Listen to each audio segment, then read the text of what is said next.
If you are wondering if OPPO Reno 15 Pro supports HDMI cable, then we're gonna check it out quite easily. Over here I have my USB-C to HDMI cable that is currently connected to my TV, and all I have to do now is I can just connect the cable to the phone, and unfortunately nothing happens. So this simply means that the phone does not support HDMI output.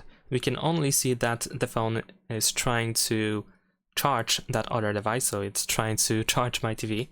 And just to, of course, compare it with a phone that has HDMI output support, if you manage to just simply connect the cable, then you are asked if you want to cast the screen, which in this case it doesn't happen.